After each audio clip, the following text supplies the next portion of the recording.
किसी गांव में एक साधु रहा करता था। वो जब भी नाचता तो बारिश होती थी। अतः गांव के लोगों को जब भी बारिश की ज़रूरत होती थी तो वे लोग साधु के पास जाते और उनसे अनुरोध करते कि वे नाचे, और जब वो नाचने लगता तो बारिश जरूर होती। कुछ दिनों बाद 4 लड़के शहर से गांव में घूमने आए। जब उन्हें यह बात मालूम हुई कि किसी साधु के नाचने से बारिश होती है तो उन्हें यकीन नहीं हुआ। शहरी पढ़ाई लिखाई के घमंड में उन्होंने गांव वालों को चुनौती दे दी कि हम भी नाचेंगे तो बारिश होगी, और अगर हमारे नाचने से बारिश नहीं हुई तो उस साधु के नाचने से भी बारिश नहीं होगी। फिर क्या था, अगले दिन सुबह सुबह ही गांव वाले उन लड़कों को लेकर साधु की कुटिया पर पहुँचे। साधु को सारी बात बताई गई। फिर लड़कों ने नाचना शुरू किया।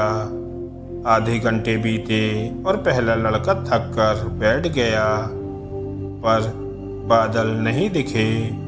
कुछ देर में दूसरे ने भी यही किया, और 1 घंटा बीतते बीतते बाकी दोनों लड़के भी थक कर बैठ गए, पर बारिश नहीं हुई।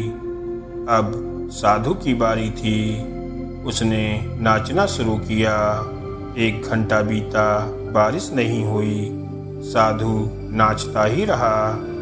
2 घंटा बीता, बारिश नहीं हुई, पर साधु तो रुकने का नाम ही नहीं ले रहा था। धीरे धीरे शाम ढलने लगी कि तभी बादलों की गड़गड़ाहट सुनाई दी और जोरों की बारिश होने लगी।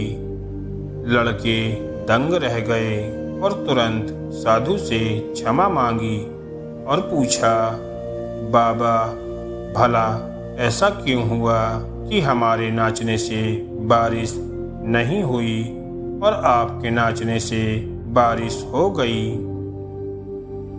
साधु ने उत्तर दिया, जब मैं नाचता हूँ तो 2 बातों का ध्यान रखता हूँ।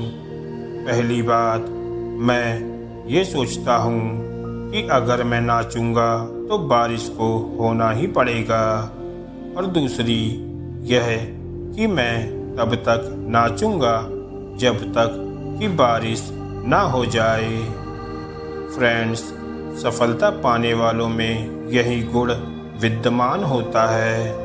वो जिस चीज़ को करते हैं उसमें उन्हें सफल होने का पूरा यकीन होता है, और वे तब तक उस चीज़ को करते हैं जब तक कि उसमें सफल न हो जाएं। इसलिए यदि हमें सफलता हासिल करनी है तो उस साधु की तरह ही अपने लक्ष्य को प्राप्त करना होगा।